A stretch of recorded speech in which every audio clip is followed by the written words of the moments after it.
Hey guys, it's Phil coming at you with another video. I'm glad to be back. It's been a little while since I did a video, but I had a couple of things going on the back end. Like I did a couple of lectures at the university, as well as I have a couple of conferences that I'm preparing for in the meantime. But today I'm going to be doing a questions video because I know a lot of people have been wanting me to do one of those. So I'm back with one of those. So if you've been wanting one of those, sit tight and we will get into that. But before we do that, we had 30 people that passed in the last week. That is nuts to me, man. That is so many people, but I cannot say it enough. I am so blessed. I am so grateful to be able to help so many people and starting to get a lot more people knowing who I actually am. And so the message is getting out. So if you've shared any of my stuff, give yourself a pat on the back. I appreciate you guys more than words can ever describe. It's a privilege and blessing to be able to do all of this stuff.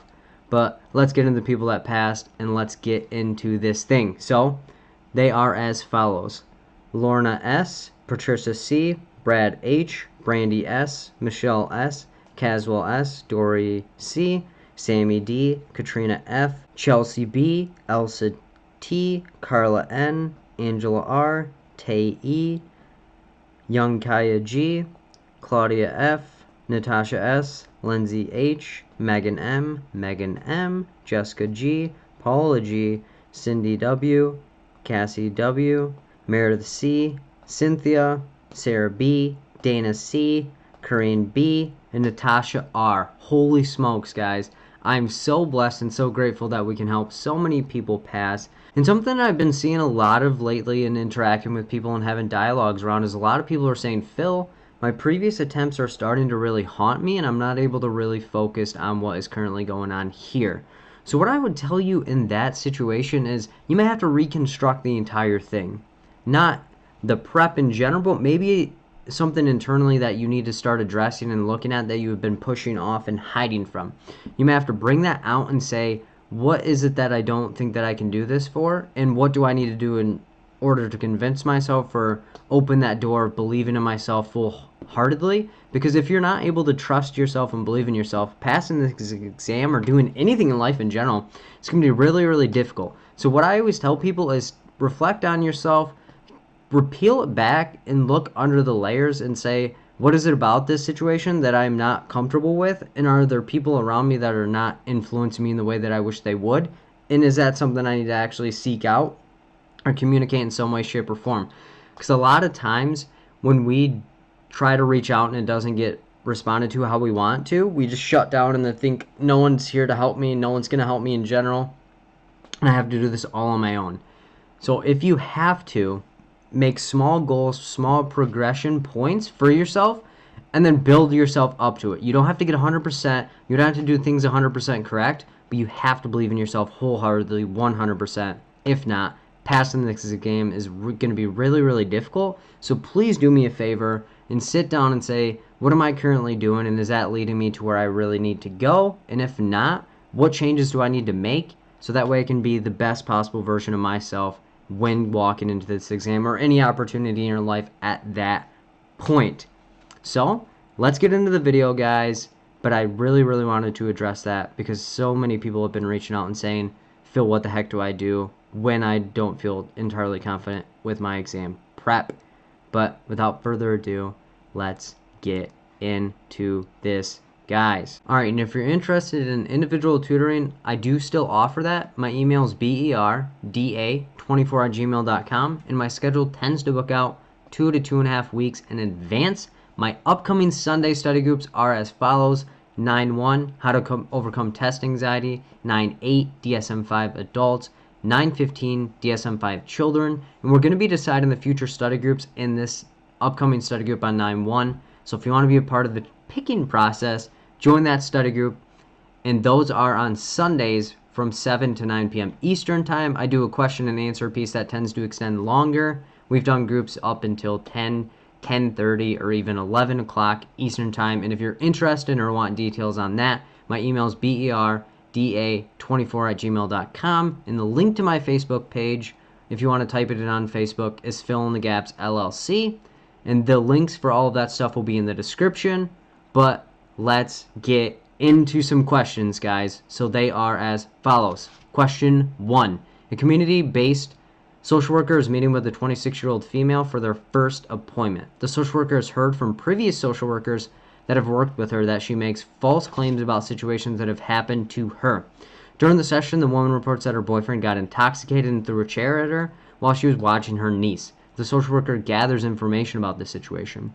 What should the social worker do next in this situation? A. Work with the woman to understand what she wants to see in this situation. B. Contact Child Protective Services to investigate the situation. C. Provide information to the woman around healthy relationship dynamics to empower. D. Inform the woman that she would not be able to have appointments while the boyfriend is around. So let's break this down. So, community-based social worker, 26-year-old female, and this is their first appointment. So that's going to be very, very important. So the social workers heard from previous social workers that this woman makes false claims to things, so that may be something that we have to be wary of. But we do not want that to jade our guidance. So during the most recent session, the woman reports that her boyfriend got intoxicated through a chair while the niece was there. So the social worker gathers information about the situation. So what should we do next? So this is going to be an application question because we have a clinical situation and we have to respond to it in some way, shape, or form. So we may be able to utilize the acronym in this situation. So work with the woman to understand what she wants to see in this situation, feelings, why we're getting her perspective in her situation and her view of it. Contact Child Protective Services to investigate the situation. This one is going to be intervene at this given time, and I'll explain it more as I break it down. Provide information to the woman around healthy relationship dynamics to empower her. Providing information is going to be educate, and then inform the woman that she would not be able to have appointments while the boyfriend is around, and that's going to be intervene because we are informing her of something that could impact the clinical process. So, quick review, community-based social worker, 26-year-old female. It's our first appointment. We heard from previous social workers that this lady can make things up, and the woman says that her boyfriend got intoxicated and threw a chair at her while watching her niece. So, we're automatically going to rule out informing her that she would not be able to have an appointment with her boyfriend around because that's not important at this time. That could be dealt later on. But again, we don't even know what the heck happened in this situation. It's fresh information. It's our first appointment, so we need to get a little bit deeper into it. So we're not going to provide information to the woman around healthy relationship dynamics. Again, we're not going to be educating her on something because we don't entirely know what's going on in this situation. That'd be us assuming that she needs healthy relationship dynamic information at this given time. So then we have to parse through, do we need to contact CPS or do we want to understand her situation and what she would want to see? So, key thing is that it happened while watching the niece, but in this situation, we don't know if the niece was around, we don't know if the niece was at the neighbor's house or how old the niece is or anything like that. So we wouldn't want to jump immediately to CPS because we don't know and we don't want to assume the situation. But the client didn't tell us if the niece was around, and she just told us that she got a chair thrown at her. So at this given time, we'd need to work with her to understand what she would like to see in this situation, rather than jump into CPS, because that'd be assuming, and that could be potentially detrimental to the relationship. Because then, again, the niece may not be there 100% of the time, so it'd be very difficult for CPS to even track that down, and is all happenstance at this given time. So again, we never want to assume anything, and we want to take whatever the question tells us and take that into the answer process rather than jumping and assuming things are what we actually think they possibly aren't. So, question 2. A social worker has completed an intake assessment with a 30-year-old female that has come in on her own free will. The woman reports that she struggles with anxiety and that it impacts her ability to form relationships. During the middle of the intake assessment, the woman appears to have fallen asleep and pops awake immediately. The social worker ignores this and continues with the assessment. After a few questions, the woman appears to have fallen asleep again and pops awake again. What should the social worker do next in this situation? A. Ask the woman about substance use and inquire when the last time she used was. B. Refer the woman to a doctor to explore the possibility of a sleeping disorder. C. Continue on with the intake as the woman is just tired and we need to meet her where she's at. D. Confront the woman about her behavior and inform her of the importance of the intake. So, we are completing an intake assessment, so this is the first time that we're meeting with this woman. She's 30 years old, and she's come on her own free will. So she's not being referred by anyone else, and this is something that she wants to get done. She has anxiety and struggles with forming relationships. And during the middle of the intake assessment, the woman appears to have fallen asleep and immediately pops awake. So, some type of just being sedated and then immediately pops up. The social worker ignores it and continues on, so meeting the client where they're at in that given moment. But after a few questions, the woman does it again. So what should we do in this situation? So this one is again going to be an application because it's a client situation that we have to respond to and react. So ask the woman about substance use and inquire when the last time she used was. So this one could potentially be safety because again, anything with substance use and intoxication and withdrawal symptoms or use around children is going to be safety in this situation. Refer the woman to a doctor to explore the possibility of sleeping disorder. That one is going to be refer. C, continue on with the intake as the woman is just tired and we need to meet her where she's at. This would be intervene because we're just continuing on and ignoring it, and lack of action is still action. Confront the woman about her behavior and inform her of the importance of the intake. So that one's going to be intervene because we're telling her, hey, this is super duper important. Why do you keep falling asleep randomly? So quick review, social worker doing an intake assessment, 34-year-old female. She's on her own free will. She's struggling with anxiety and forming relationships. During the middle of the intake, randomly falls asleep, but then pops right back up. Social worker ignores it, but the woman she does it again. So we're not going to confront the woman and say like, hey, the intake is super duper important. Why are you being negligent and disrespectful or anything like that? Because the intake, yes, is important, but the client's situation and the client's well-being is more important than that. And there's bigger fish to fry in this situation. So we're not just going to continue letting this woman go to sleep and pop right back up because she's not gaining anything out of the session, and we certainly aren't gaining anything out of the session as well. So is this something that we want to inquire about medical immediately, or is this something we might want to think, wow, she might be intoxicated on a substance, and that could be negatively impacting her situation in some way, shape, or form? So at this time, we're not just going to stop and tell her, hey, you should probably go to a doctor to see if you have a sleeping disorder.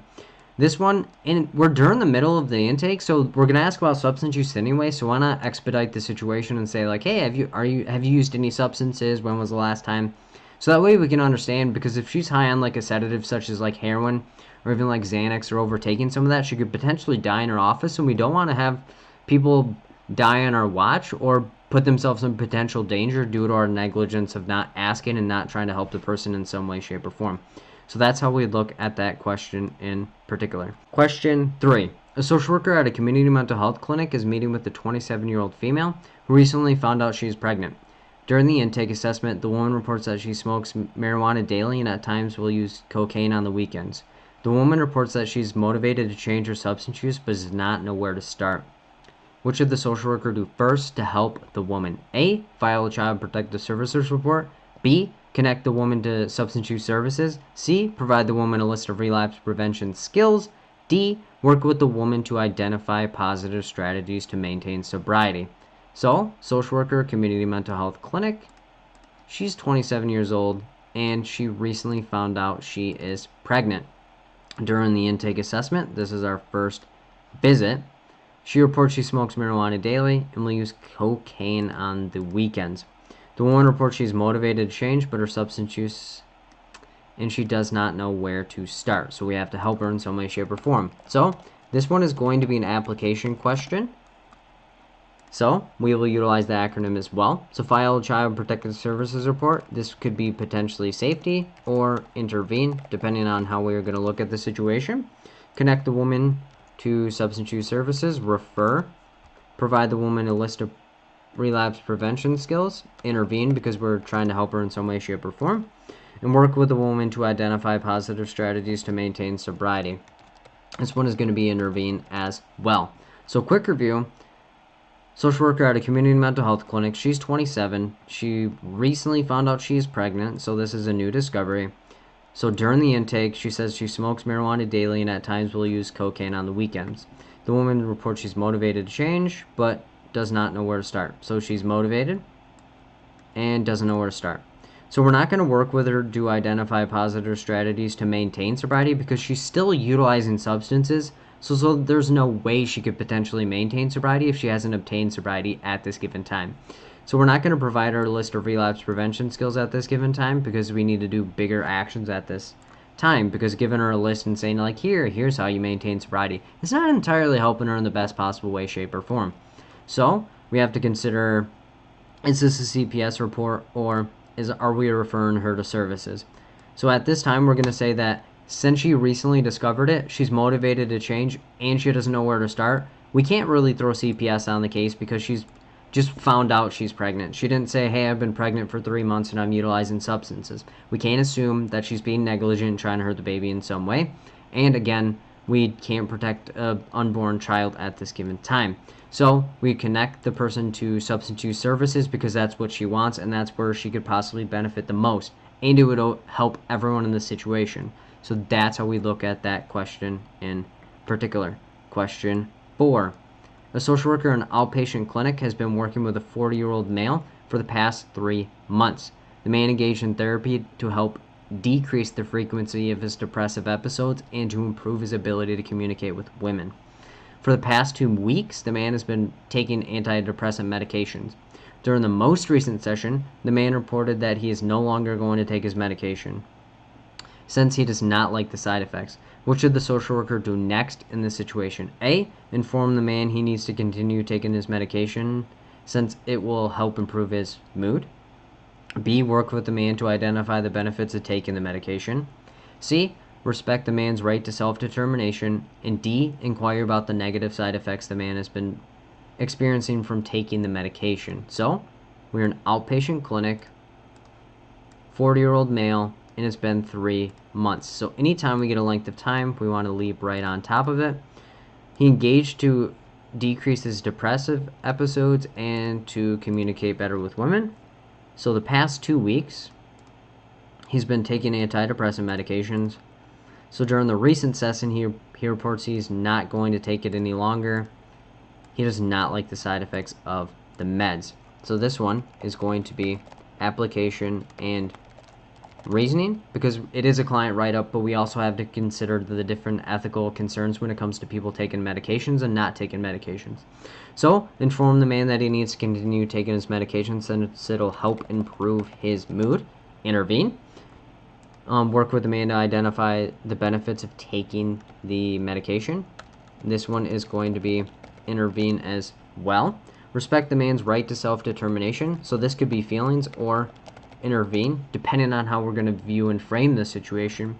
Inquire about the negative effects the man has been experiencing from taking his medications. So assess, because we're gathering some objective information. So quick review: social worker, outpatient clinic, 40-year-old male, 3 months, engaged in services to decrease depressive episodes, improve his ability to communicate. 2 weeks he's been taking meds. He says he doesn't want to take them any longer because he has experienced side effects. So we would not inform the man that he has to keep taking the meds, because this isn't something that is a requirement, and he has the right to say what he wants to do and what he doesn't want to do in this situation. So we're not going to work with him to identify the benefits, because that sounds like the social worker is trying to convince this guy that he needs to take the meds in some way, when he has the right to say what he wants to take and not take, because he has power over his own body. So do we want to respect the man's right to self-determination, meaning he gets to make the decisions whether he takes medications or not takes medications? Or do we want to explore the negative side effects the man has been experiencing from taking the medications? So we've been working with this guy for 3 months, so we have some rapport, and he's been taking them for only 2 weeks. So at this given time, respecting the man's right to self-determination would inherently be an intervene, because lack of action is still action, and we'd want to kind of understand what the negative consequences of his taking meds are before allowing him to just let him not take the meds, because exploring the negative consequences is trying to get his perspective of like what things about medications don't you enjoy, so then we could potentially find alternatives to the things that are happening. So again, we want to respect people's right to self-determination, but we want to make sure we have all of the possibility and all of the information before allowing that to happen. So that's how we look at that question in particular. Question 5. A social worker at a family agency is completing an intake assessment with a 16-year-old boy who presents with concerns of anger. The boy reports that he finds it difficult to keep his anger under control, and when others criticize him, he has the urge to fight them. The boy reports that he has found it difficult to fit in and that he's been bullied throughout his life. The boy reports that he would like to find a group of people who will accept him for who he is. What stage of psychosocial development is the boy most likely in? A. Trust versus mistrust. B. Intimacy versus isolation. C. Initiative versus guilt. D. Identity versus role confusion. So we have a social worker at a family agency completing an intake assessment. We have a 16-year-old boy.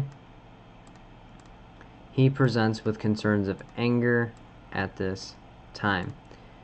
So the boy reports that he finds it difficult to keep it under control, and when someone criticizes him, he has the urge to fight them.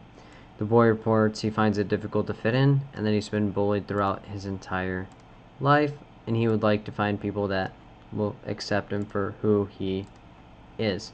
So this is going to be a recall question because we have to identify specific social work terms, concepts, and theories, and at this time it's going to be Erik Erikson's 8 stages of psychosocial development. So at this time, we'll identify the ages and then rule it out based on the criteria. So trust versus mistrust is 1 to 0 years old. Intimacy versus isolation, 18 to 40 years old. Initiative versus guilt, 3 to 6 years old. And identity versus role confusion, 12 to 18 years old or adolescent age. So quick review: family agency, intake, first time meeting them, 16-year-old boy, concerns of anger, finds it difficult to keep his anger under control. When people criticize him, he'll want to fight them. Finds it difficult to fit in. He's been bullied throughout his entire life, and he's looking for people that will accept him. So at this time, we'll rule out trust versus mistrust because yes, he's looking for people to trust him, but he's not looking for people that he can trust to get his needs met in some way, shape, or form. This is typically in this stage going to be where a child is looking for who they can trust as a caregiver or a parental figure to ensure that there's some sense of safety. It doesn't say that there's any safety concerns or that he doesn't have support. He's just looking for friends at this time. It's not intimacy versus isolation because in this stage we're having someone looking for an intimate partner or someone outside of the family that they can connect with on that intimate level. And yes, he is looking for people that he can count on outside and that he can fit in with, but he's not looking for an intimate partner at this time. He also doesn't fit into the age range, but again, don't get too caught up on the ages because we're worried about what's currently going on in the stage rather than what is the age. And he's not really looking to take an initiative or looking to develop projects and starting to follow rules in some way, shape, or form. So at this time, this boy is simply looking for an identity or peer group that he can connect with and what he would like to do with the rest of his life, as well as find people that he can figure out who in the heck am I and what do I like to do. So that's how we look at that question in particular. And in this question, it does line up with the particular age that he is. But again, when it comes to these theories, don't get too hung up on the ages. Be worried about what the concepts are and what they mean and what the question is displaying about the characteristics. So those are all the questions that I have in this video in particular. So comment any feedback that you guys have down below. Hit the thumbs up button if you like this video. Subscribe for more videos, and if you want to get a notification every time that I upload a video, tap the little bell next to the subscribe button and you will get an email notification every time. And a reminder, if you're looking for individual tutoring, send me an email at berda24@gmail.com. My schedule tends to book out 2 to 2.5 weeks in advance, so keep that in mind. My next study groups are 9-1, How to Overcome Test Anxiety, 9-8, DSM-5 Adults, 9-15, DSM Children, and those are Sundays from 7 to 9 p.m. Eastern Time. If you need any information or want to join those, my email is berda24@gmail.com. And my Facebook group is Fill in the Gaps LLC. Thank you guys so much for your time. Thank you guys so much for the support. I enjoy and love everyone that rocks with me. I'll see you guys in the next video. Peace out, guys.